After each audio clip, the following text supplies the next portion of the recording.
Bonjour, bonjour et bienvenue à cette nouvelle revue de l'Amérique latine. Alors, ah, il y a quelque chose qui a changé. Et oui, il y a quelque chose qui a changé, c'est le son. Après avoir reçu beaucoup de critiques, mais des critiques constructives et des gens qui, par ces critiques, nous ont aidés financièrement, nous avons résolu le problème. Voilà, un meilleur son, une meilleure formule, on espère, plus agréable à écouter. Donc, comme tous ceux qui nous ont critiqués ont apporté, nous vous invitons pour que nous nous améliorions à nous soutenir financièrement, bien entendu, en allant sur lesderives.info, en cliquant sur Soutenez-nous et en faisant un don à la mesure de vos moyens. Ceci étant dit, nous allons commencer tout de suite parce qu'il y a un gros morceau, évidemment. L'actualité a été très chargée sur le mois qui vient de s'écouler en Amérique latine. C'est passionnant. Évidemment, il y a un gros morceau, c'est le Venezuela, mais il y a aussi les élections en Argentine, il y a le Brésil, il y a les grandes manifestations en Équateur, il y a, excusez du peu, un changement de président au Pérou, sans que le peuple ait son mot à dire là-dedans. Donc, comme vous pouvez le voir, il y a beaucoup de choses qui se sont passées. Donc, allez vous faire un petit jus. Voilà, moi, je vous recommande la grenadelle, c'est mon fruit préféré. Ici, voilà, c'est très bon, mais vous pouvez faire ce que vous voulez. Voilà.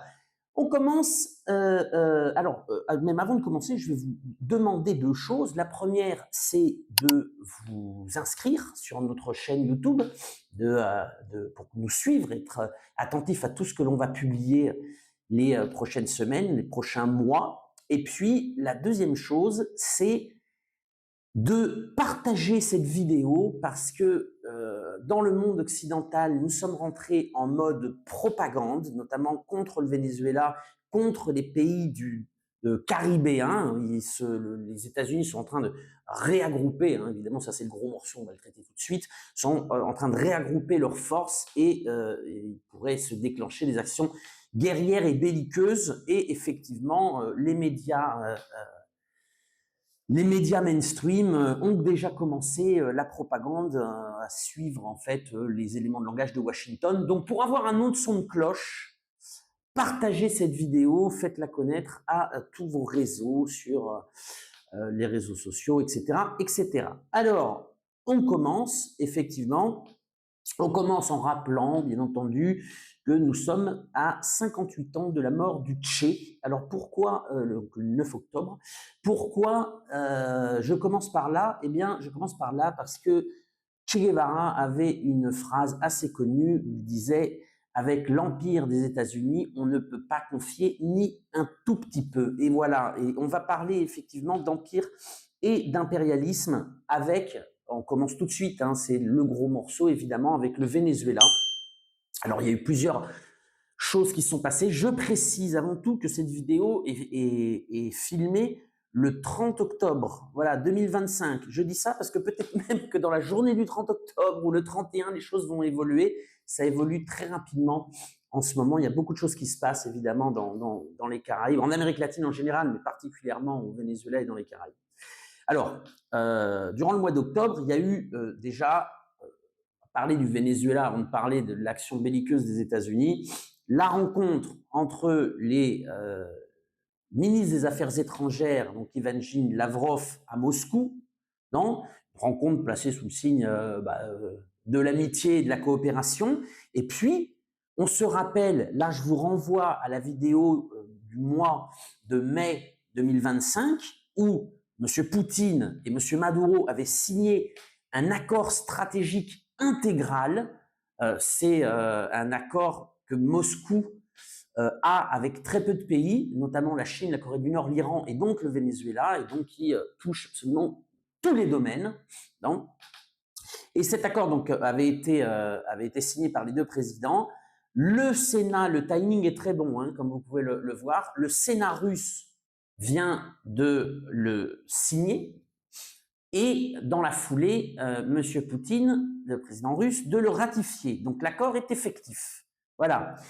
D'ailleurs, Nicolas Maduro a pris la parole il y a peu pour remercier tous les alliés du Venezuela en disant merci de nous équiper et de nous préparer à la paix. Gracias al presidente Putin, gracias a Rusia, gracias a China y gracias a muchos amigos en el mundo, Venezuela tiene un equipamiento para garantizar que la paz. Y hemos venido nosotros en estas 10 semanas de amenaza imperialista, de guerra psicológica, con serenidad y tranquilidad. Le Venezuela n'est pas seul par rapport à la menace des États-Unis. Alors, la menace des États-Unis, on rappelle, c'est sous le couvert d'une lutte contre les cartels de la drogue, en réalité, bombarder le Venezuela et essayer de déplacer la dirigeance chaviste pour récupérer les réserves pétrolières. Il y a encore quelques années en Irak, lors de la guerre d'Irak, les justifications étaient un peu plus fouillées, on va dire. On se rappelle des armes de destruction massive, de l'anthrax, etc., qui étaient des mensonges, bien évidemment. Mais au moins, il y avait une certaine cohérence dans le camp occidental. Là, aujourd'hui, personne ne croit, mais personne ne croit à cette soi-disant guerre contre la drogue, contre le Venezuela, parce que Maduro serait le chef d'un cartel, etc. Comment on a pu arriver à cette stupidité? Eh bien, tout simplement parce que la prix Nobel de la paix, Maria Corina Machado, alors là encore, je n'invente rien, hein, je reprends à mon compte les informations publiées par Associated Press, si ma mémoire est bonne. Alors, vous en avez entendu parler dans vos journaux? Non, évidemment. Et cet article révèle comment Maria Corina Machado et son clan, donc la prix Nobel de la paix, a comploté avec Marco Rubio et les faucons états-uniens pour mettre dans la tête de Donald Trump que Nicolas Maduro était à la tête d'un cartel de la drogue qui menace la santé des États-Uniens et menace la sécurité intérieure des États-Uniens. Voilà. Alors que les spécialistes du monde criminel, de la lutte contre la drogue, sont formels. L'ancien secrétaire adjoint de l'Organisation des Nations Unies, qui avait été aussi pendant 15 ans directeur de l'agence antidrogue de l'ONU, Pino Arlacchi, a dit, je cite, « Aucune agence antidrogue ne relie le Venezuela au trafic de drogue ».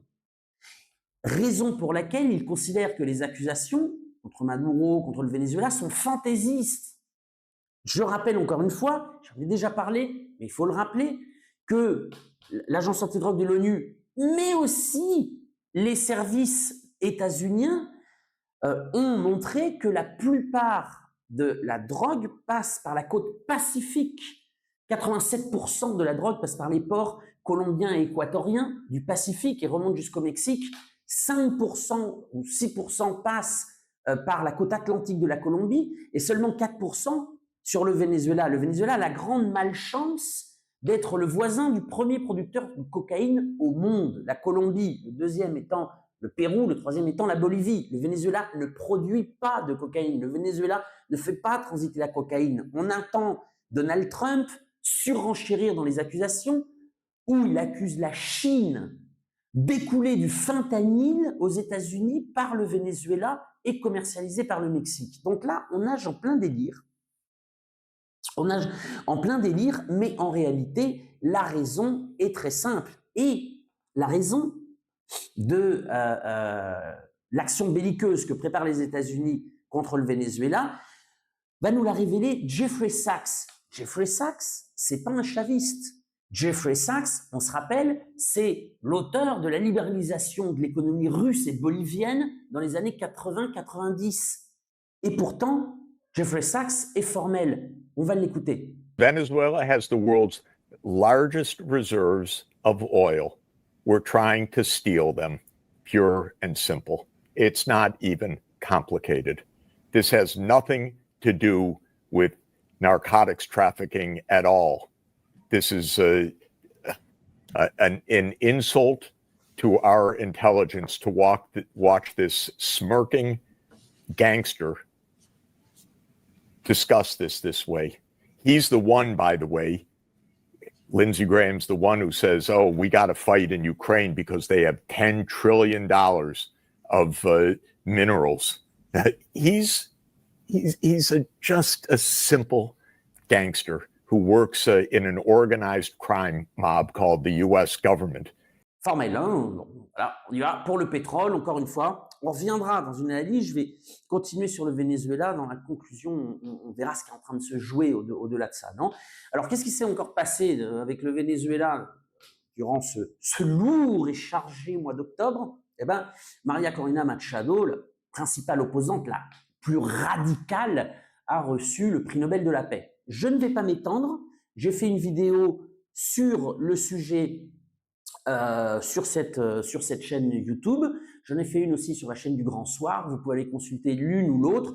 Je voudrais juste rappeler que Madame Machado a félicité Netanyahou pour ses actions prises pendant la guerre à Gaza, pour un prix Nobel de la paix. Se féliciter de l'assassinat de 20 000 enfants, c'est quand même le comble.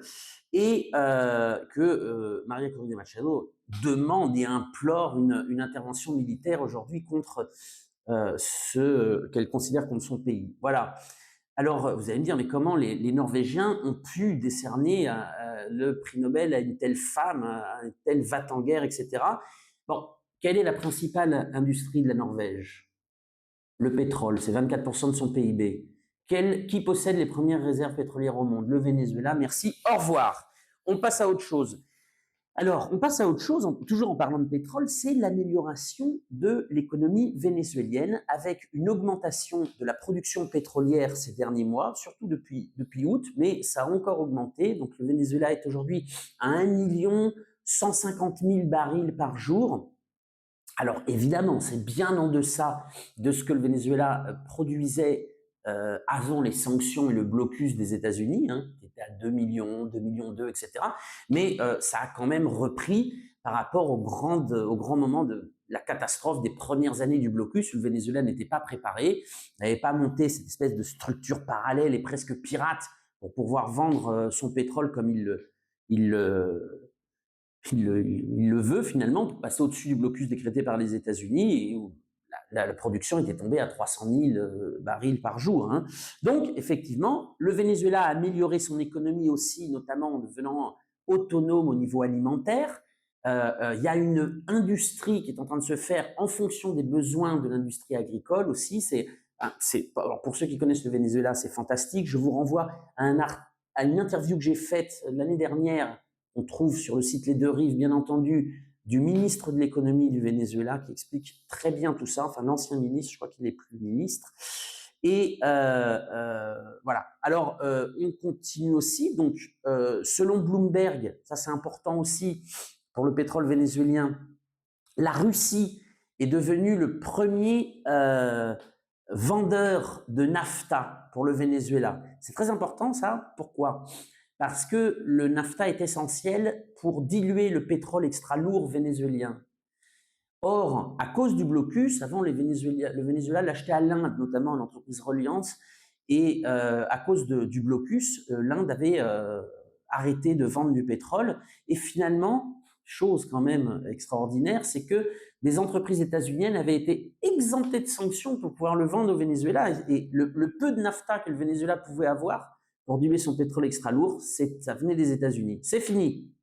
Maintenant, désormais, ça vient d'un partenaire beaucoup plus fiable qui ne pratiquera pas le chantage. Ça vient de la Russie. Voilà. Alors,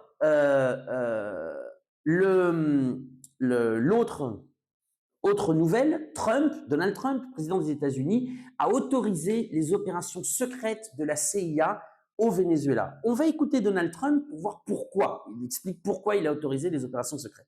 I authorized for two reasons, really. Number one, they have emptied their prisons into the United States of America. They came in through the border. They came in because we had an open border policy. And as soon as I heard that, I said, a lot of these countries, they're not the only country, but they're the worst abuser. And they've allowed thousands and thousands of prisoners, mental institution, people from mental institutions, insane asylums, emptied out into the United States. We're bringing them back, but that's a really bad, and they did it at a level that probably not, many countries have done it, but not like Venezuela. They were down and dirty. And the other thing are drugs. We have a lot of drugs coming in from Venezuela. Donald Trump, alors du coup, oui, il y a la drogue, mais il y a aussi le fait que le Venezuela aurait ouvert ses prisons, aurait ouvert les asiles pour que les prisonniers, les fous envahissent les États-Unis. On ne sait plus trop quel est le motif. Bon, on a compris. Le motif, c'est le pétrole. Voilà, il s'en mêle un peu les pinceaux dans les accusations, évidemment, qui sont plus fantaisistes les unes que les autres. Alors, c'est assez rigolo quand même. Faut analyser là aussi. Donald Trump fait une conférence de presse où il est interpellé par les journalistes pour dire publiquement qu'il a autorisé des actions secrètes contre le Venezuela. Eh bien, elles sont plus secrètes. si c'est dit, elles sont plus secrètes. Donc, Donald Trump n'étant pas idiot non plus, hein, ça rajoute à la pression en réalité et à la guerre psychologique contre le Venezuela. Et puis, ça fait 25 ans qu'il y a des opérations secrètes de la CIA au Venezuela. On pense évidemment aux différentes tentatives de coup d'État qu'il y a eu, mais on pense aussi à l'opération de mercenaires qui avait débarqué au Venezuela en mai 2020 et à leur tête, avec un soldat, un ex-marines, béret vert des États-Unis, Jordan Goudreau. Et bien Jordan Goudreau, il n'a pas été payé par Guaido, il a été foutu sur la touche et oublié par l'administration Trump qui l'avait pourtant mis à flot. Donc Jordan Goudreau s'est mis à table. Il s'est mis à table dans le média The Grey Zone d'abord, de Max Blumenthal, et il s'est mis à table sur RT et il a tout déballé, notamment que effectivement la CIA les avait aidés dans leur opération, que des gens très haut placés à la Maison-Blanche les avaient supervisés et que la CIA avait et derrière plusieurs tentatives de sabotage au Venezuela, notamment le sabotage de la raffinerie d'Amoy, donc une des plus grandes raffineries du monde, hein, je crois que c'est la deuxième plus grande raffinerie au monde, qui avait donc plusieurs espaces avaient explosé en 2018, je crois. Et d'ailleurs, ça avait été commenté aussi sur les réseaux. Je me rappelle avoir fait des publications en disant qu'effectivement, il y a eu un sabotage organisé, blablabla, etc., puisque les Vénézuéliens avaient immédiatement apporté les preuves, et ça avait été tourné à la légère, oui, n'importe quoi, machin, etc. Eh bien non. Et puis, bien sûr, Goudreau nous révèle aussi que la CIA est derrière le blackout électrique de 2019. Vous vous rappelez, j'étais présent au Venezuela à l'époque. Pendant 5 jours, le Venezuela n'avait plus d'électricité parce que, effectivement, comme l'avait dénoncé d'ailleurs le gouvernement à l'époque, la CIA avait fait un bug informatique qui avait bloqué toutes les principales centrales hydroélectriques du pays qui produisent 90% de l'électricité. Le Venezuela est un pays d'énergie propre, sauf que quand il n'y a plus l'eau, ou quand il y a des sécheresses, ou quand on bloque les barrages, il n'y a plus d'électricité. Voilà, c'est ce qui s'était passé. Le Venezuela avait réussi à remettre tout en forme. Donc, les révélations de Jordan Goudreau, bon, voilà, tempérisent. Mais là, visiblement, l'idée, c'est un commando, visiblement, pour aller tuer Nicolas Maduro. On y reviendra. Et puis surtout, là, c'est le gros morceau, c'est l'augmentation drastique de la flotte des États-Unis dans le bassin des Caraïbes, donc avec en ligne de mire une intervention contre le Venezuela. Donc, pour que vous ayez une idée claire, donc le porte-avions Gerald Ford, qui est le plus gros porte-avions des États-Unis, est parti de la Croatie pour arriver dans les Caraïbes. Et donc, les États-Unis vont concentrer entre 19 et 23% de toute leur flotte dans les Caraïbes. Et donc, évidemment, avec en ligne de mire le contrôle de l'Amérique centrale et de l'Amérique du Sud. On a déjà dit qu'ils vont concentrer aussi entre 10 000 et 15 000 soldats, ce qui est une augmentation de 45% par rapport à ce qu'il y a aujourd'hui. Et puis, une augmentation aussi de leurs avions, passer de 16 avions à 60, donc c'est une augmentation de plus de 3 fois, c'est pas rien, et une augmentation de leurs missiles Tomahawk de 140 à 236. Bon, voilà. Là, on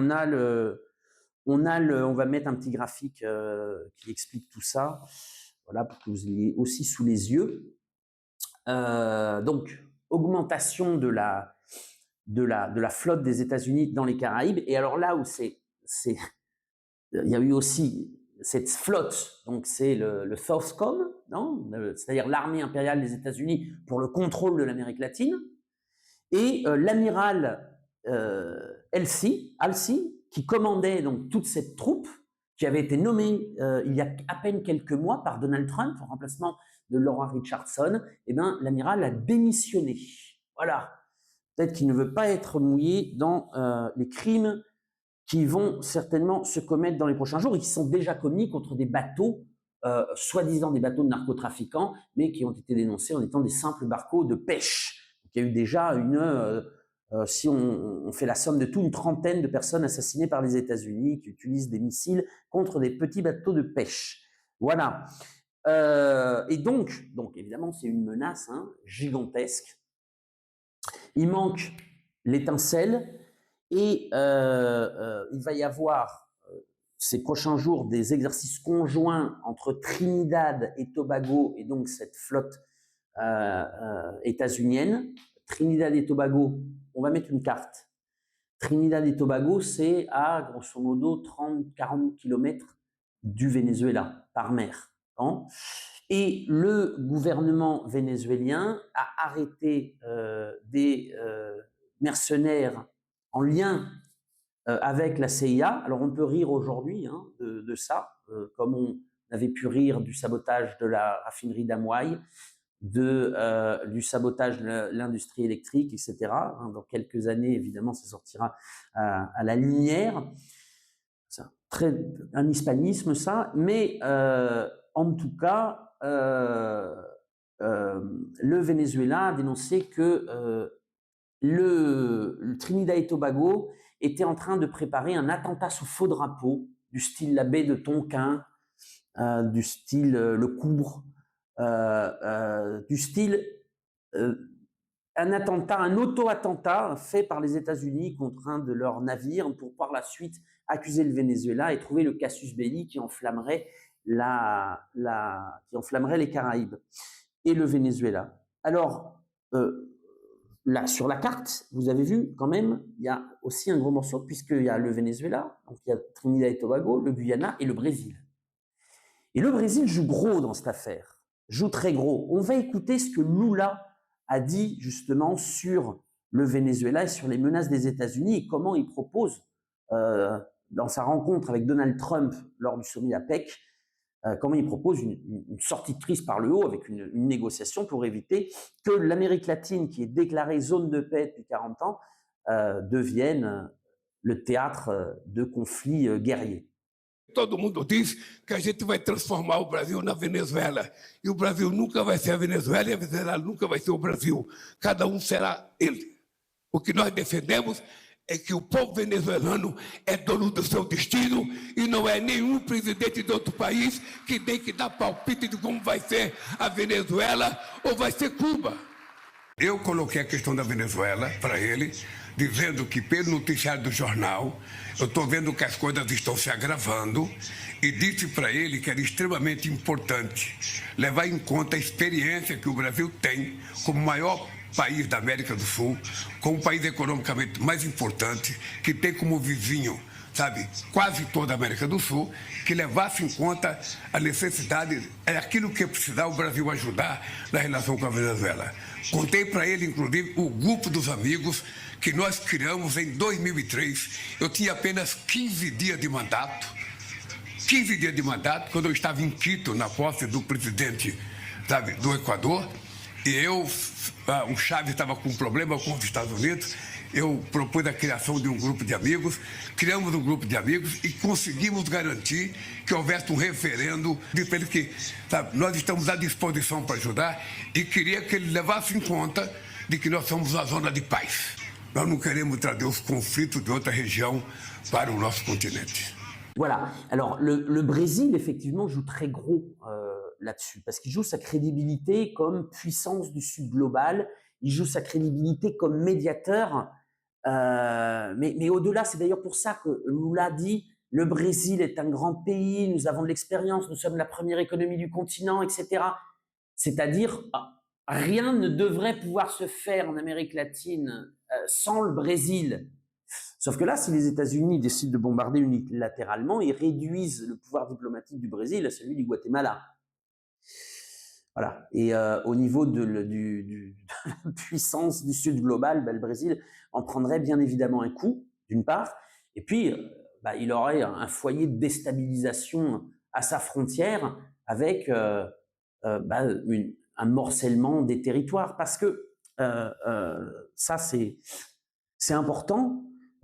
Qu'est-ce que cherchent les États-Unis là-dedans? On le verra. On va passer une vidéo sur comment Donald Trump interprète l'élection en Argentine, mais le but des États-Unis, quel est-il? Dans un monde qui, de toute façon, a commencé à devenir multipolaire, les États-Unis, il y a eu plusieurs déclarations, y compris de Marco Rubio dans ce sens, comprennent bien qu'ils ne pourront plus soutenir leur unipolarité durant les prochaines décennies. Et ils sont en train de vassaliser encore plus les territoires qu'ils considèrent comme leurs, dans le but, comme un empire déclinant, de les piller pour prolonger leur hégémonie durant quelques années. Dans ces deux régions que les États-Unis cherchent à vassaliser extrêmement et à piller, il y a l'Amérique latine et l'Europe. Bon. L'Europe, ça a déjà commencé en s'assurant des achats d'énergie, en s'assurant des achats militaires et finalement en saignant les contribuables européens pour maintenir la métropole à flot. Et puis dans le cas de l'Amérique latine, s'ajoutent aussi les ressources naturelles pour pouvoir piller absolument toutes les ressources naturelles, que ça soit le pétrole, l'or, l'eau, les terres rares, etc.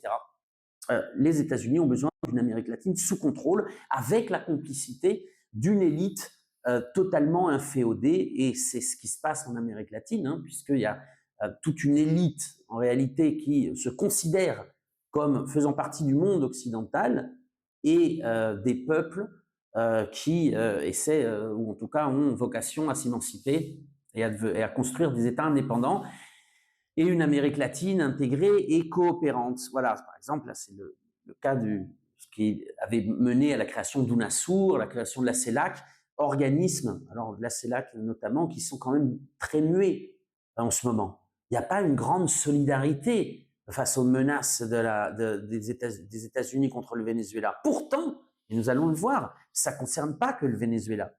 Ça concerne toute l'Amérique du Sud et l'Amérique centrale, mais l'Amérique centrale est déjà sous contrôle à part le Nicaragua. Donc, il y a des menaces déjà qui ont été faites contre la Colombie, des menaces qui ont été faites aussi contre le Mexique, c'est-à-dire tous les pays qui rejettent la nouvelle force colonisatrice des États-Unis dans la région vont être mis à l'amende. Voilà, c'est ça qui est en train de se jouer. Et évidemment, derrière tout ça, il y a la guerre commerciale et politique contre la Chine. Et évidemment, les États-Unis comptent bien, en reprenant la main sur le continent, dégager la Chine, qui est devenue le premier partenaire économique de la plupart des pays de l'Amérique latine. Voilà ce qui se joue. Et pendant ce temps-là, au Venezuela, la vie continue, c'est-à-dire que en même temps, il y a une préparation militaire accrue de tous les composantes de l'armée, évidemment de l'armée de l'air, de la marine, de l'armée de terre, de la milice populaire, non? Et puis en même temps, la vie continue, il y a des actions culturelles, il y a demain, pour 15 jours, commence la foire du livre de Caracas. Il y a eu hier, j'avais mon ami, le grand cinéaste Daniel Yegres, auteur d'un très très bon film sur le chanteur vénézuélien Ali Primera, qui m'a envoyé une vidéo. On va la mettre, tiens. Me preguntaron que si venían los barcos, que si iban a invadir Venezuela. Y bueno, nosotros no estamos viendo noticias. Aquí lo que está pasando es esto.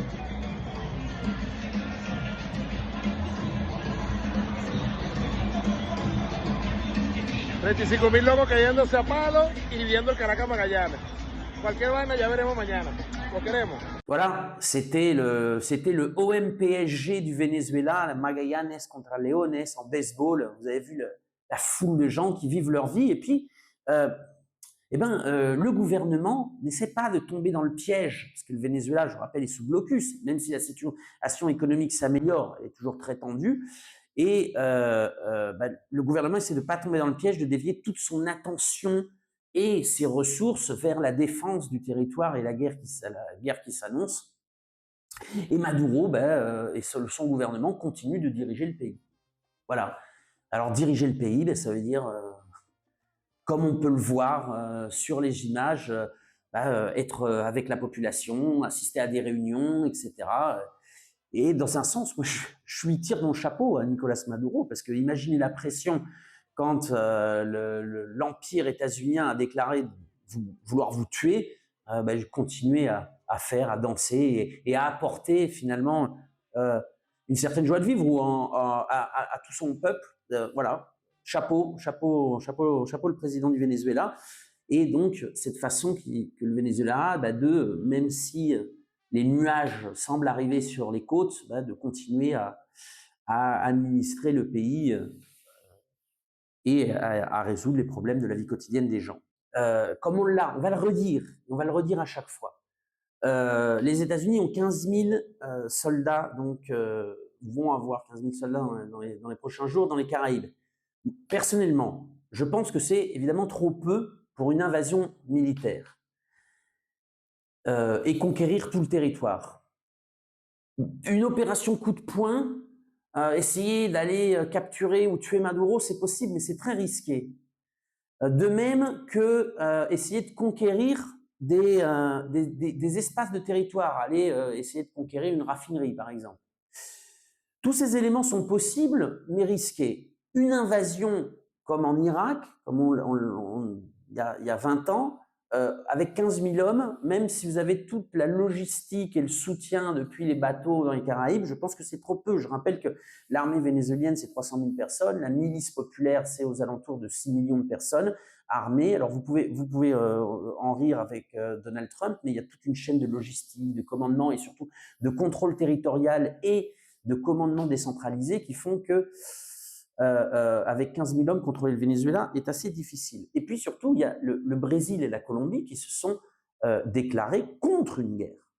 Et donc, ils ne participeront pas comme proxy. Le Brésil et la Colombie ne seront pas la France et l'Angleterre de la guerre de Libye. Pour l'instant, en tout cas. Et pour l'instant, durant 1 an. Parce qu'il y a des élections en Colombie en mai, puis un passage de pouvoir en août. Donc même si les alliés de Washington gagnent, ils n'auront le pouvoir que fin août. Voilà. Lula est au pouvoir jusqu'en octobre, et même, jusqu'en janvier, parce qu'il y a des élections en octobre, mais en réalité, la prise de pouvoir est en janvier 2027. Voilà. Lula va se représenter avec de grandes chances d'être élu. Et puis, il y a les élections de mi-terme aux États-Unis, donc qui sont incertaines pour l'instant. Donc, pour l'instant, effectivement, il n'y a pas d'armée de proxy pour conquérir le Venezuela. Que se passerait-il s'il y en avait? C'est très difficile de savoir, mais effectivement, certaines armées, en tout cas, pourraient être tentées de conquérir des espaces du territoire vénézuélien. Je rappelle par exemple que le nord du Brésil est encore alimenté par de l'électricité vénézuélienne. Une armée dirigée par des alliés, des faucons de Washington pourrait être tentée d'aller conquérir, de la même manière que la Turquie a conquéri des grands espaces de la souveraineté syrienne durant la guerre de Syrie, pourrait être tentée de conquérir des espaces, des portions du territoire vénézuélien dans une guerre de fragmentation qui durerait 10 ans, etc. Voilà. Alors évidemment, c'est pas le scénario, hein, là. Enfin, c'est pas le scénario, parce que ça mettrait... alors déjà, ça serait catastrophique pour le Brésil, parce que ce serait un irrespect de la souveraineté des pays de la région, que personne ne confierait. Le Brésil, c'est pas la Turquie, hein, voilà. Et n'a pas de visée expansionniste, le Brésil, à la différence de la Turquie du président Erdogan. Et puis l'autre chose, je l'ai déjà mentionné, mais je le répète encore une fois, l'autre chose, c'est que même si les États-Unis arriverait, c'est pas gagné, hein, mais arriverait à capturer ou tuer Maduro, ben c'est pas pour autant que Maria Corina Machado irait s'installer au palais de Miraflores. Je veux dire, il y a tout une population chaviste majoritaire, et puis surtout la transition la plus dure qu'a dû réaliser le chavisme, c'était entre Hugo Chavez, le leader historique, et Nicolás Maduro. Dans l'hypothèse, qui pour l'instant est plutôt saugrenue, non, mais dans l'hypothèse de l'assassinat de M. Maduro ou de sa capture, y a d'autres leaders au Venezuela qui sont acceptés comme tels par la population. Donc, encore une fois, là, on est dans une incertitude. Je pense tout de même que de gros nuages lourds s'amoncellent sur les rives caribéennes du Venezuela et qu'effectivement, il faut s'attendre dans les semaines qui viennent à une action belliqueuse et guerrière des États-Unis. Mais encore une fois, pas encore que contre le Venezuela. L'idée, c'est de reprendre le contrôle de l'Amérique centrale et de l'Amérique du Sud. Et le plus gros morceau là-dedans, il y a deux gros morceaux. Il y a un morceau économique qui est le Brésil, et puis un morceau politique, diplomatique qui est le Venezuela. Voilà, en croquant ou en essayant de délégitimer le Venezuela, les États-Unis avanceraient dans leur entreprise de reconquérir le continent et d'en expulser la Chine. Voilà. Et ça a déjà déteint, puisque le président Petro s'est prononcé contre les assassinats de pêcheurs dans les Caraïbes. Le président Petro s'est prononcé contre la guerre en disant si vous attaquez le Venezuela, vous attaquez aussi la Colombie. C'est très courageux de la part de Petro de dire ça. Et le président Trump l'a menacé directement. On écoute Donald Trump. Now he's a thug, and he's a bad guy, and he's hurt his country very badly. They're doing very poorly, Colombia. They make cocaine. They have cocaine factories. They grow all sorts of crap that's drugs, bad drugs coming into the United States, goes generally through Mexico. And he better watch it or we'll take very serious action against him and his country. Voilà, et donc du coup, il a mis ces menaces à exécution puisqu'ils ont retiré des soutiens économiques à la Colombie et ils ont sanctionné, ils ont mis sur les listes du département du Trésor, ils ont sanctionné le président Petro et toute sa famille. Voilà. Alors les sanctions, c'est terrible, hein. Les sanctions individuelles sont comme les sanctions collectives, c'est ne plus avoir accès au dollar. Mais toutes les personnes qui ont des contacts avec vous seront mises sur les listes du département du Trésor et seront sanctionnées si elles continuent de maintenir des contacts avec vous. Si vous ne croyez pas, demandez à la BNP Paribas, ça leur a coûté 8 milliards de dollars. Et donc la famille de Petro, je crois d'ailleurs qu'il a des membres de sa famille qui vivent en France ou en Europe. Moi, si je pouvais leur donner un conseil, retirez tout l'argent que vous avez, votre argent de poche et votre argent des banques françaises ou européennes, parce que celles-ci vont vous geler les comptes. Je ne dis pas ça comme ça à la légère, c'est ce qui s'était passé avec le Venezuela. Les banques françaises avaient gelé les comptes de l'ambassade du Venezuela à Paris. Vous ne pouvez plus payer les employés mais tout simplement parce que les banques avaient peur d'une menace et d'une sanction de la part des États-Unis, puisque voilà, elles faisaient de la transaction commerciale avec un pays sanctionné ou une personne sanctionnée. Voilà. Alors en Colombie, on va s'arrêter encore un petit peu sur ce pays, puisqu'il y a eu des primaires au sein du pacte historique. Le pacte historique, c'est ce conglomérat de partis qui avait mené Gustavo Petro à la victoire. Et donc, alors il y avait plusieurs candidats. Certains candidats ont retiré leur candidature et en réalité 3 s'étaient maintenus. Donc Daniel Quintero, qui est alors là vraiment on va dire la droite opportuniste de l'Alliance,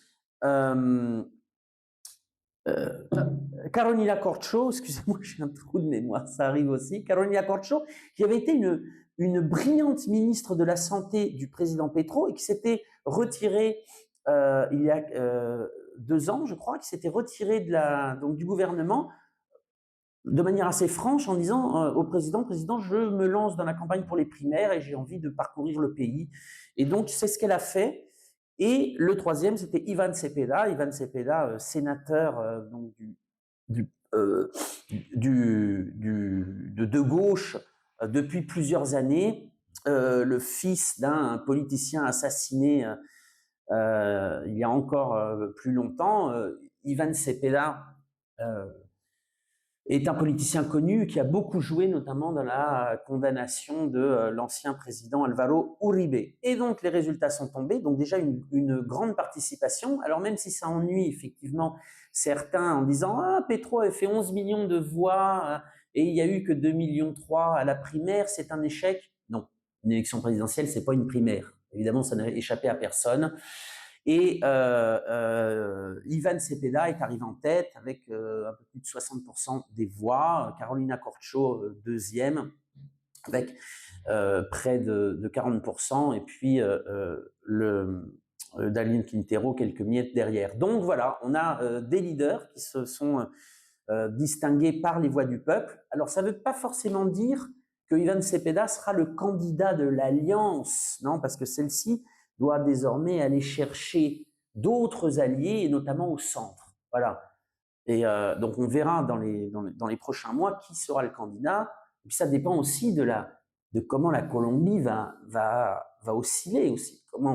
Si les Colombiens préfèrent un candidat un peu plus centriste que M. Cepeda, qui pourrait être M. Roy Barreras par exemple, ou si la tension dans les Caraïbes polarise la situation, et donc qu'on ait le retour d'un candidat inféodé à Washington, il y en a plein en Colombie, et qu'il faudrait polariser de l'autre avec du coup un discours modéré qui serait un soutien de M. Cepeda.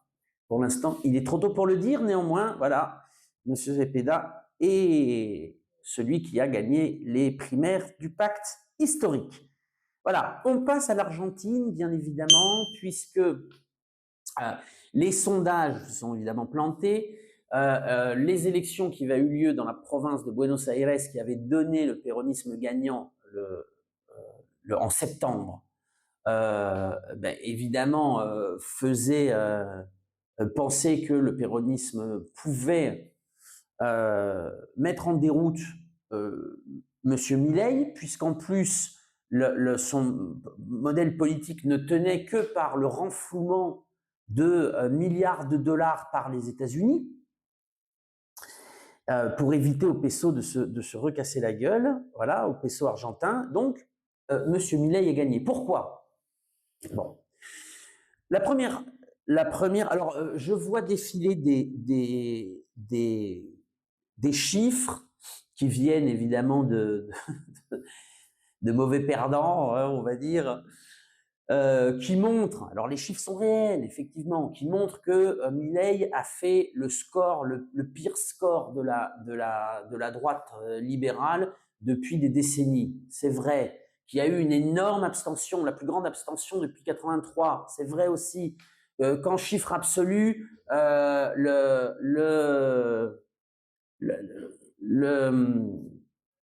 rapport de force n'est pas si déroutant que ça. Bon, on va pas manipuler des chiffres. Milei a gagné, très bien pour lui. Alors, contrairement à ce que j'ai écrit, je crois qu'il a siphonné en réalité toutes les voix de la droite libérale traditionnelle. Il a constitué un bloc donc libéral, mais pas que, hein, parce que lui, il a une idéologie donc libertarienne avec zéro État, etc., qui est applaudi d'ailleurs par toute une partie de la droite en France, enfin de la droite même du macronisme jusqu'à la droite radicale. Alors pourquoi il a gagné? D'abord, on va aller sur ça. Je pense qu'il y a 3 raisons. Non, la première raison, c'est parce que, et ça c'est vrai, c'est-à-dire une fois tant qu'on n'est pas dans ce regard, il faut reconnaître, non, Milei a fait baisser l'inflation. Et ça, une grande inflation, une hyperinflation, ça sape le moral des gens. C'est-à-dire, vous achetez une baguette 1 euro le jeudi, le vendredi, vous y retournez, elle vaut 3 euros. Je rappelle un détail. Moi, j'avais un copain au Venezuela, quand le Venezuela était dans son hyperinflation, il va manger une soupe, il demande une soupe, il commande la soupe, pendant qu'il mange la soupe, le mec vient, il efface l'ardoise et il augmente le prix par 2. C'est mon copain qui dit, attention, hein, moi je l'ai demandé avant. C'est ça, hein, les processus d'hyperinflation. Donc évidemment, quand vous avez un dirigeant qui arrive à la contrôler, bah, les gens disent au moins, il y a une stabilité. On peut voir sur quelques, on peut voir on peut se projeter dans le futur. Ça, les gens remercient Milei pour avoir contrôlé l'hyperinflation. La deuxième chose, bah, c'est qu'en face, il n'y a pas grand-chose. Le péronisme a pas bien résolu les causes de ces 2 dernières défaites. Et le péronisme, particulièrement à Buenos Aires, mais ça a une répercussion dans tout le pays, est divisé. Puisque Madame Cristina Kirchner, qui a été condamnée donc à prison domiciliaire, ne peut évidemment pas se présenter. Et il y a une bagarre pour la suite, non? Qui va prendre le leadership? Et donc on a d'un côté donc le fils des époux Kirchner qui ont dirigé le pays au début des années 2000, et puis Axel Kicillof qui a été ministre de l'économie de Cristina, et puis qui est le gouverneur de la province de Buenos Aires. Là, donc de toute façon ça va se résoudre, hein, c'est le péronisme, il y a une mystique, il n'y aura pas de scission de péronisme. On n'est pas chez les trotskistes. Et alors, vous allez dire, mais donc il y a, parce que Milei partait de loin, hein, il partait avec des sondages qu'il donnait derrière. Il y a eu des scandales, notamment des scandales de narcotrafic au sein du parti de Milei. Hein, c'est plus l'anarcho-capitalisme, hein, c'était le narco-capitalisme. Et avec des candidats qui étaient mouillés dans le narcotrafic et qui sont tombés. Et là, le péronisme a fait une erreur aussi, c'est-à-dire qu'ils se sont mis à dénoncer et à focaliser leur campagne sur ces scandales, mais c'est pas ce que veulent les gens, ils veulent une amélioration de leur quotidien. Donc il y a eu des erreurs aussi au sein du péronisme. Et puis, la troisième raison de la victoire de M. Milei, c'est l'ingérence grossière des États-Unis, avec Donald Trump. C'est-à-dire Donald Trump a dit publiquement, voilà, on a contrôlé l'inflation, on la maintient parce qu'on a mis de l'argent qui permet au peso de ne pas se casser la gueule. Voilà, on va remettre de l'argent s'il gagne Milei, sinon démerdez-vous. Ça joue, hein. Ça m'a rappelé d'ailleurs cette ingérence, on écoutera Trump juste après, mais ça m'a rappelé cette ingérence, l'ingérence infecte qu'avaient fait les États-Unis lors de l'élection présidentielle au Salvador en 2005. Le candidat du Front Farabundo Martí de Libération Nationale était Shafik Andal. Shafik Andal, d'origine palestinienne, était la gauche du Front Farabundo Martí. Il venait du Parti communiste salvadorien, et donc c'était en plus en 2005 porté par les gouvernements progressistes et nationaux populaires. Il avait le vent en poupe et il était crédité de 65% des sondages, donc il allait gagner par un raz-de-marée, non? Et 2 semaines avant, les États-Unis ont dit, si jamais M. Shafik Andal gagne, nous interdirons les envois d'argent des États-Unis vers le Salvador. Voilà. C'est la première rentrée de devises pour le pays. M. Shafik Andal avait perdu 60-40. Donc les États-Unis, quand ils font de l'ingérence dans des élections, évidemment ça ne choque pas. Hein. Puis c'est pas des ingérences, attention, il y a des trolls russes, paraît-il que, machin, il n'y a pas de preuve. Non, là c'est assumé et dit comme tel. C'est pas moi qui le dis. C'est ce monsieur que nous allons écouter et qui s'appelle Donald Trump, président des États-Unis. Écoutez. It was a big win in Argentina. I want to congratulate the victor, and he was a big victor, and he had a lot of help from us. He had a lot of help. I gave him an endorsement, very strong endorsement, and it was really unexpected to have a victory of that. Some people thought it would be hard to win, and not only did he won by a lot. So Argentina, that was a great thing, and I give Scott and I give Jameson, everybody, Marco, a lot of credit for that, because you know we are sticking with a lot of the countries in South America. We're focused very much on South America, and we're getting a real strong handle on South America in a lot of ways, including the fact that we don't want their drugs. We don't want drugs. Voilà, c'est simple. On l'a aidé, on l'a beaucoup soutenu. Je remercie le secrétaire du Trésor, je remercie Marco Rubio, je vous remercie tous de vous être ingérés dans la campagne de M. Milei. Voilà, bon, alors les États-Unis, évidemment, contrôlent désormais l'Argentine. M. Milei pourra faire tout ce qu'il veut. Enfin, M. Milei pourra faire tout ce qu'il veut.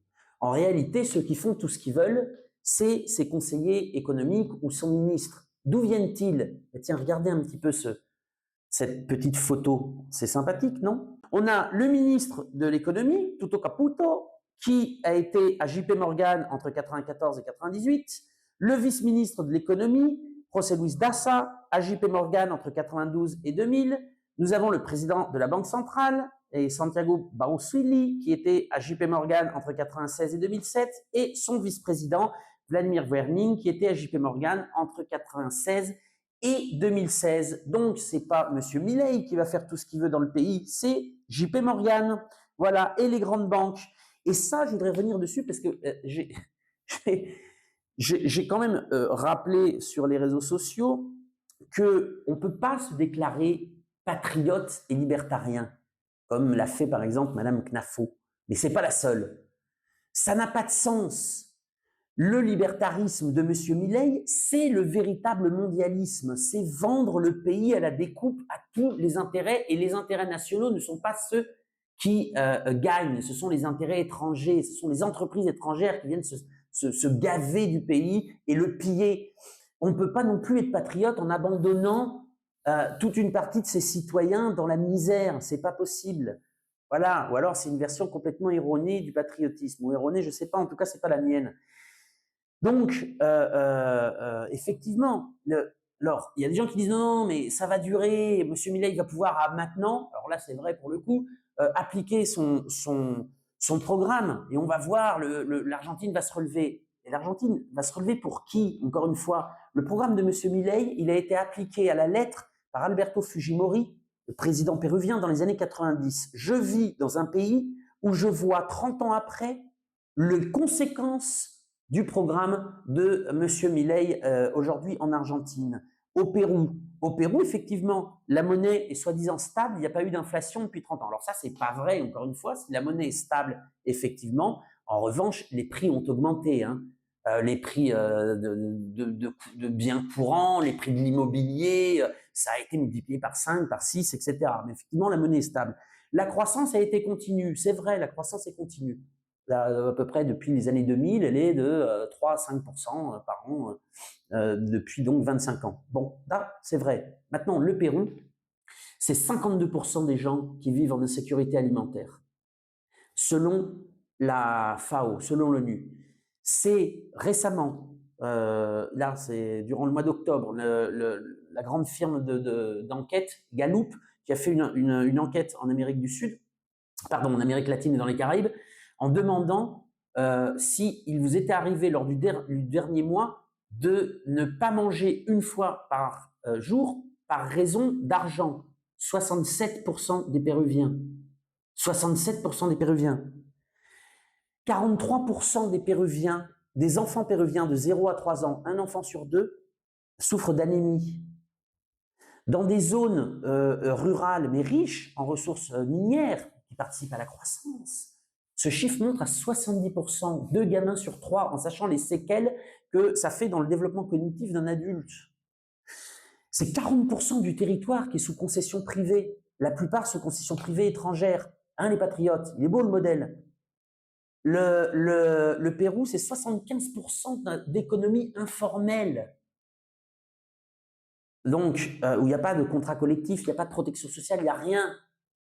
Donc, voilà le modèle de M. Milei. Donc, au moins, si vous me critiquez et si vous critiquez, enfin, si vous êtes adorateur du modèle de M. Milei, vous avez le droit. Aucun problème. Parce qu'effectivement, il est beaucoup plus simple de monter une industrie et de piller le pays. Ça n'a aucun problème. Mais ne le faites pas au nom du patriotisme. Voilà. Alors, soit on passe de l'Argentine, on remonte au nord et on arrive à la Bolivie. Pourquoi la Bolivie? Parce que Rodrigo Paz a été élu président. Encore une fois, les sondages se sont complètement plantés. Il donnait M. Tuto Quiroga gagnant avec 10 points d'avance, puis c'est l'inverse qui s'est passé, c'est M. Rodrigo Paz qui a gagné 64% contre donc 55% avec les virgules, etc.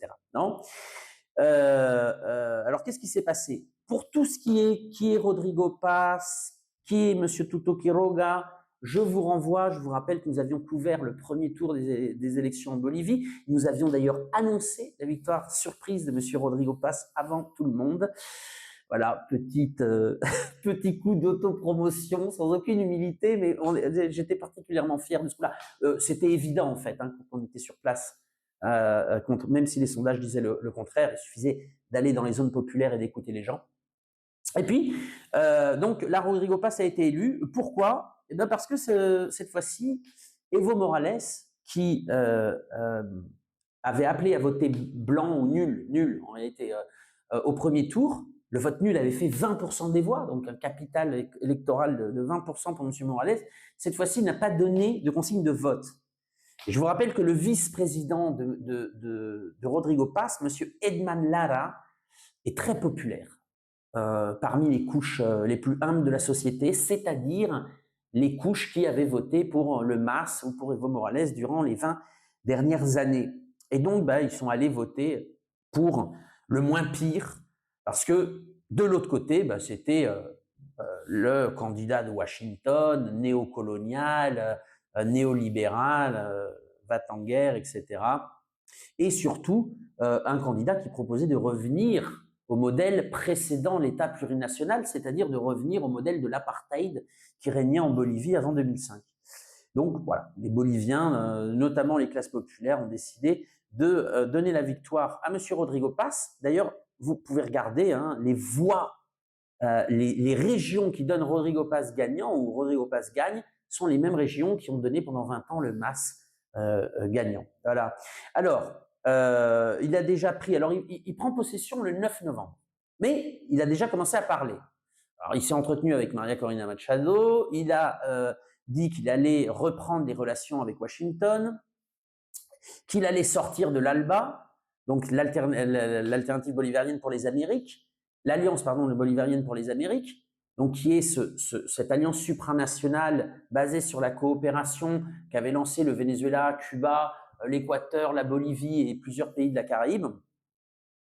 Donc il a décidé d'en sortir. L'ALBA a décidé de suspendre la Bolivie avant qu'elle se retire formellement.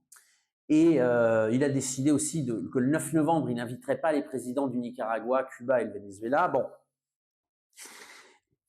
ça sera certainement un allié de Washington dans la région, mais mesuré. Il a déclaré plusieurs fois qu'il resterait dans les BRICS. Et à la différence des électeurs de Tuto, qui eux, le discours de Tuto, il est clair, c'est le discours de Washington. Les électeurs de M. Rodrigo Paz ne l'ont pas élu pour faire la guerre de Washington dans la région. Ils l'ont élu pour améliorer leur quotidien. Donc, c'est à ça que M. Rodrigo Paz devra faire affaire et pas à se dédier à la géopolitique de Washington en Amérique du Sud. Donc là, il a donné des gages, évidemment. De toute façon, c'est un type de droite, il n'y a pas de mystère.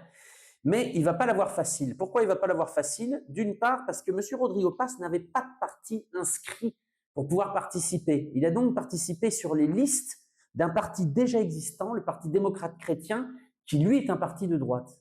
Qui d'ailleurs, le Parti démocrate chrétien, s'était réuni avant de vouloir soutenir Rodrigo Paz avec M. Tuto Quiroga.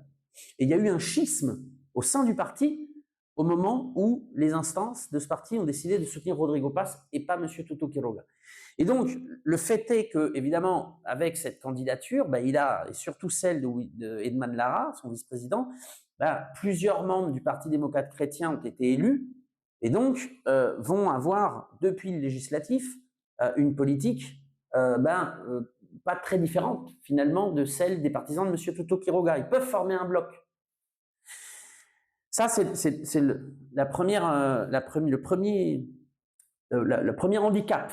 Il n'a pas un véritable bloc parlementaire ni de parti politique. Alors là, il a son parti politique, mais il a aussi des députés de son propre parti politique. mais plusieurs d'un parti politique qui lui échappe. Et puis, le deuxième chose, c'est qu'il a en réalité un vice-président qui est beaucoup plus populaire que lui et qui a des ambitions présidentielles pour 2030. Et ça va friter, immanquablement, immanquablement.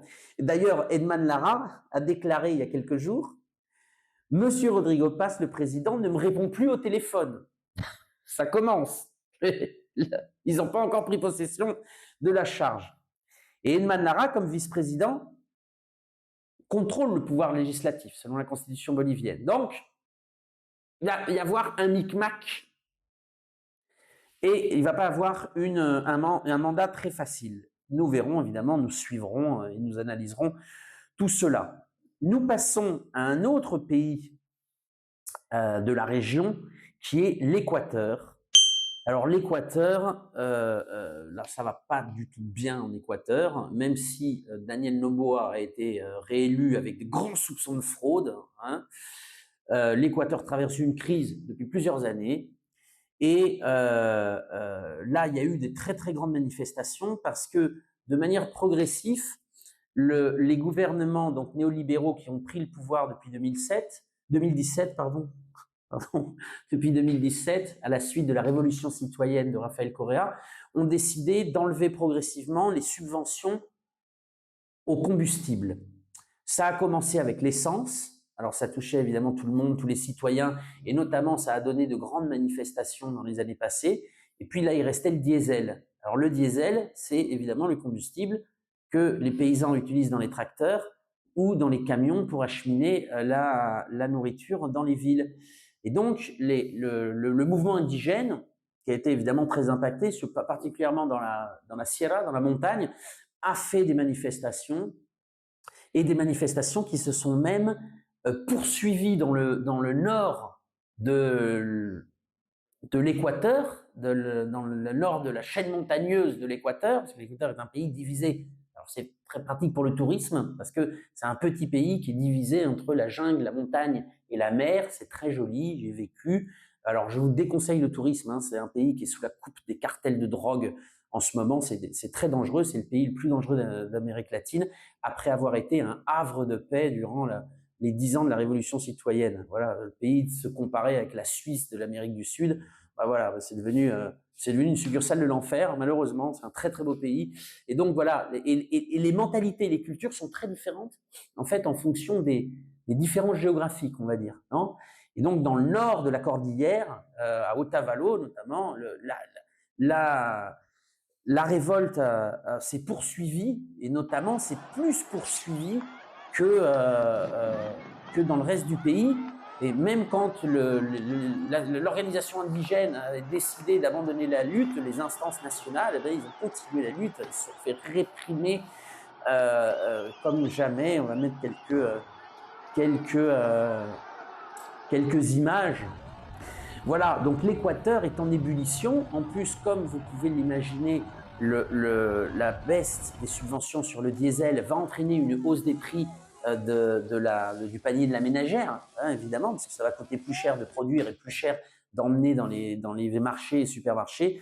Donc la crise en Équateur va se poursuivre. Mais c'est un pays qui est sous la coupe réglée du narcotrafic, même si le président Noboa a déclaré vouloir recevoir une base des États-Unis dans les Galapagos. Donc ça, en réalité, c'est les présidents depuis Lénine Moreno, en passant par Guillermo Lasso et maintenant Noboa, ont tous offert les Galapagos aux États-Unis. Alors oui, bon, évidemment, au-delà de l'emprise de Washington sur la région, évidemment, au niveau environnemental, vous imaginez le porte-avions Ford dans les Galapagos. Je ne suis pas sûr que les tortues apprécieraient. Voilà, Équateur, ça va pas du tout. Et donc, on continue dans les pays qui vont pas, dans les pays qui sont agités politiquement, avec le Pérou, bien évidemment. Donc, celle qui occupait la présidence après avoir été désignée par le Congrès depuis le 7 octobre 2022, Dina Boluarte a été dégagée par les députés. Il y a donc un nouveau président, qui est le président José Geri, Alors pourquoi elle a été dégagée, Boluarte, alors qu'ils l'ont couvert, ils ont couvert ses massacres, ils ont couvert sa corruption, ils ont couvert... Je ne voudrais pas m'étendre parce que déjà là on a fait un truc assez long, donc je vous renvoie à la vidéo spéciale que j'ai fait sur le sujet, qui est une vidéo d'ailleurs avec celle de Maria Corina Machado sur le prix Nobel. Comme ça vous ferez d'une paire de coups où j'explique les tenants et les aboutissants. Mais dans cette vidéo, je laisse un thème de côté qui est José Réli, qui est le nouveau président du Pérou. Alors c'est quelqu'un de fantastique puisque il s'agit d'une personne qui, au début de son mandat, donc en 2021, vivait chez ses parents et qui aujourd'hui possède un penthouse dans une zone luxueuse de Lima et 2 maisons de plage. Qu'est-ce qui s'est passé pendant ces 4 ans? Eh ben, il y a plusieurs entrepreneurs qui ont dénoncé que, en tant que membre d'abord de la commission du budget, puis en tant que secrétaire de la commission de l'économie, puis en tant que président du Congrès, José Réli, en fait, faisait une activité de lobbyiste et touchait $100 000 pour faire passer une loi en commission et 200 000 de plus si jamais la loi était approuvée par l'hémicycle. Voilà, c'est un peu le mode de fonctionnement du pouvoir législatif péruvien.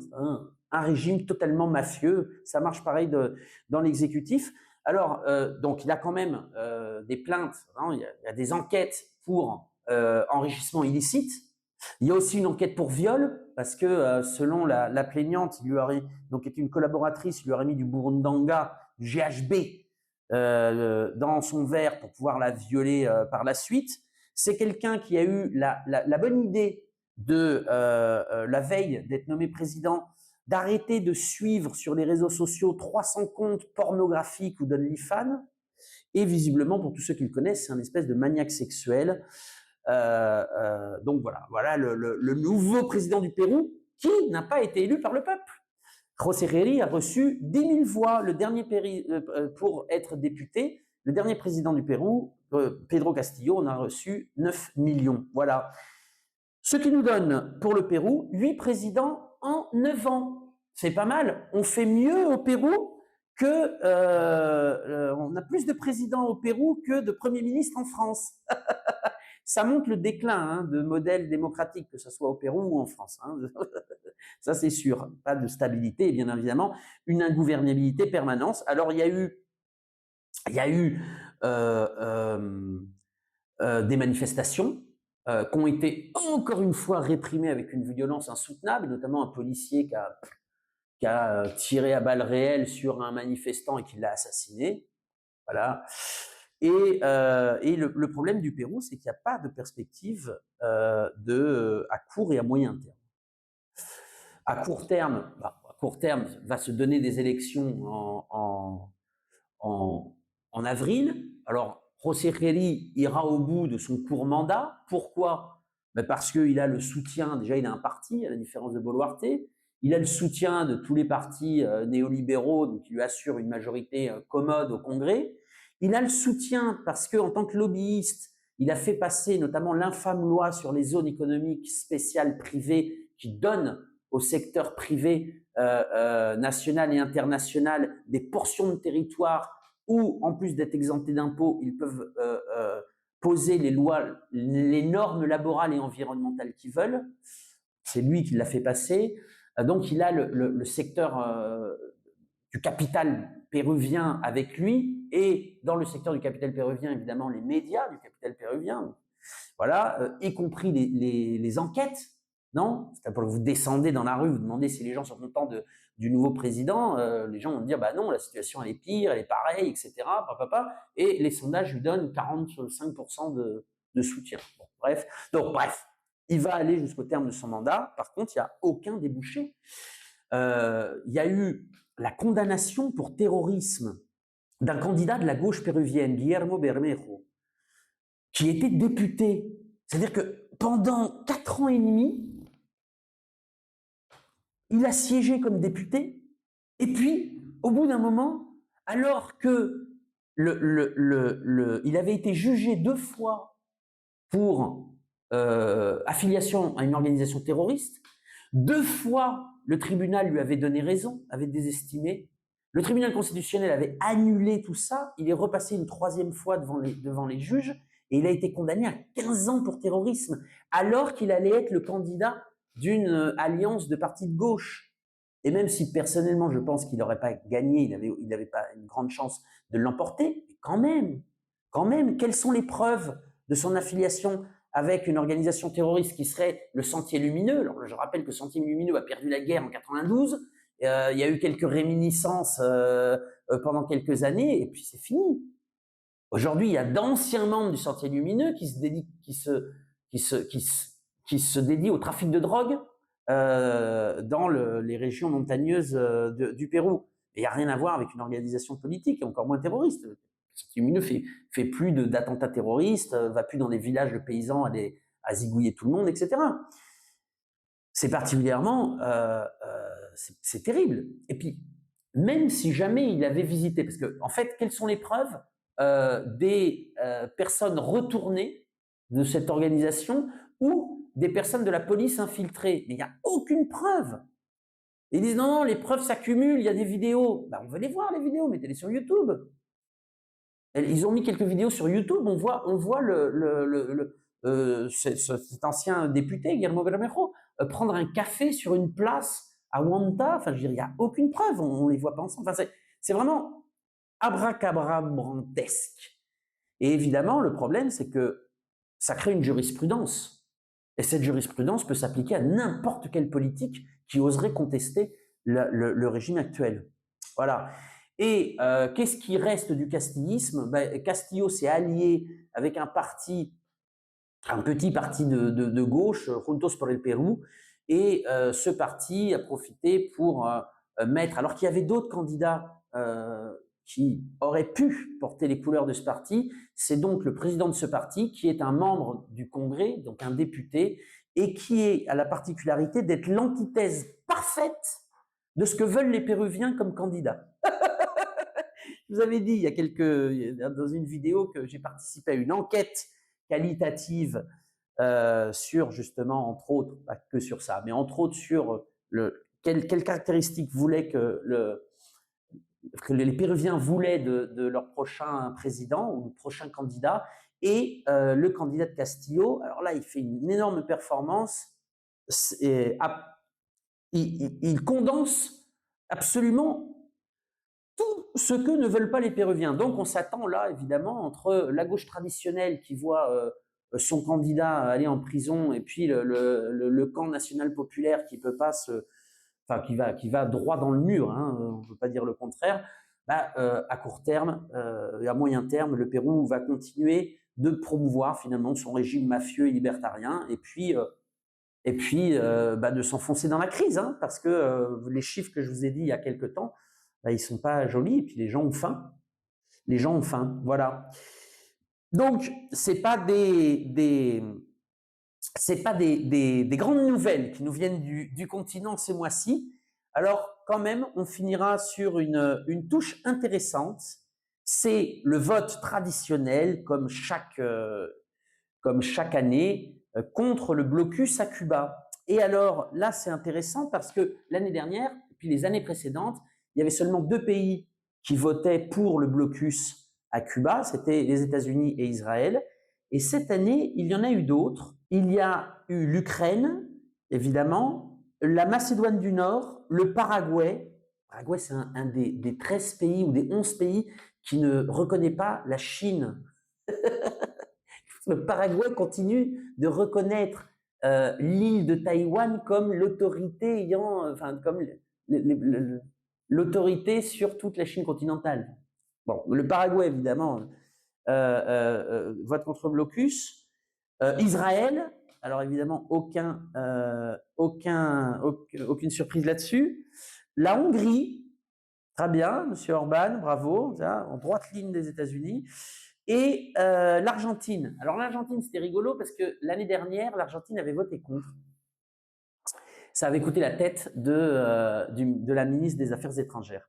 Donc l'Argentine s'est alignée. Là où c'est intéressant aussi, c'est les pays qui se sont abstenus. Alors que normalement, ces pays-là votent derrière Cuba, on va dire, et contre le blocus.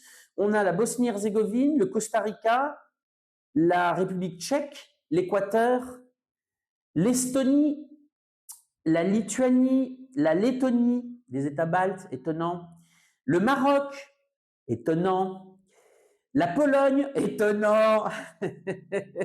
La Roumanie, la Moldavie. Bon, voilà, en fait, il s'agit évidemment des alliés aussi et l'Albanie, des alliés des États-Unis qui, pour des raisons, on va dire, diplomatiques, n'ont pas osé voter contre et donc ils se sont abstenus. Voilà. En revanche, ça fait quand même une sacrée victoire pour Cuba puisque 165 pays ont voté contre le blocus, 7 ont voté pour et 12 se sont abstenus. Voilà, voilà les nouvelles. Alors, je vous dis au mois prochain, n'hésitez pas à partager cette vidéo avec tous vos contacts. N'hésitez pas non plus à nous soutenir, c'est très important pour nous. lesderives.info, on clique sur soutenez-nous et on fait un don. Il n'y a pas de petit don, je rappelle, parce que tout ça va dans un même pochon, on va dire, et les petits dons font les grandes fortunes et nous permettent de continuer. Alors, ça ne fait pas les grandes fortunes, mais ça nous permet de pouvoir nous adapter, nous améliorer techniquement et de continuer à vous donner une autre information. Et je rappelle que cette autre information va être très importante dans les semaines qui viennent parce que vous allez être bombardés de propagande. Voilà, je vous dis au mois prochain.